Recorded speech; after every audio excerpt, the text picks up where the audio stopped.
ఢిల్లీలో జంతర్ మంతర్ వద్ద విద్యార్థులపైన దాడి కేంద్ర ప్రభుత్వ తీరుకు నిరసనగా అధికార కాంగ్రెస్ పార్టీ ఇవాళ సాయంత్రం 6:30 నెక్లెస్ రోడ్ పీపుల్స్ ప్లాజా నుండి ఇందిరాగాంధీ విగ్రహం వరకు కొవ్వొత్తుల ర్యాలీ నిర్వహించనుంది। ఈ నిరసన కార్యక్రమానికి CM Revanth Reddy, deputy CM Bhatti Vikramarka, PCC chief Mahesh Kumar Goud, మంత్రులతో పాటు పలువురు ప్రజా ప్రతినిధులు హాజరు కానున్నారు।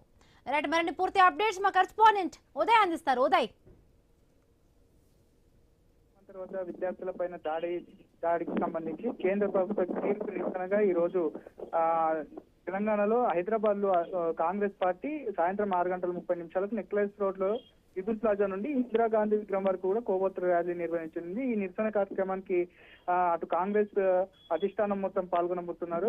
దీనికి సంబంధించిన ఇప్పటికే CM Revanth Reddy, deputy CM Bhatti Vikramarka, మంత్రులతో పాటు పీసీసీ చీఫ్ మహేష్ కుమార్ గౌడ్ తో పాటు పలువురు కాంగ్రెస్ నాయకులు కూడా పాల్గొనబోతున్నారు। దీనికి సంబంధించిన కేంద్ర విద్యార్థులపై దాడికి నిరసనగా ఇప్పటికే వారు నిరసన కార్యక్రమాలు తెలియజేసిన నేపథ్యంలో ఈ రోజు మాత్రం కొవ్వొత్తుల ర్యాలీతో కూడా తమ నిరసనను కూడా తెలియజేస్తున్నట్లు కూడా మనకు తెలుస్తుంది। నీట్ పేపర్ లీకేజ్ పై కేంద్ర ప్రభుత్వం విద్యార్థుల జీవితాలతో ఆటలు ఆడుకుంటుందని చెప్పేసి అటు కాంగ్రెస్ నాయకులు చెప్తున్న పరిస్థితి కనిపిస్తుంది। ఇప్పటికే సంబంధించిన విద్యార్థి సంఘం నాయకులు దీనిపై పెద్ద ఎత్తున పోరాటం చేశారు।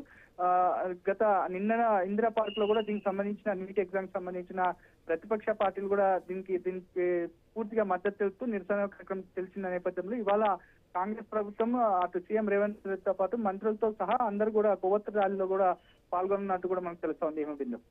Right, thank you Uday. Palnadu జిల్లాలో విషాద ఘటన చోటు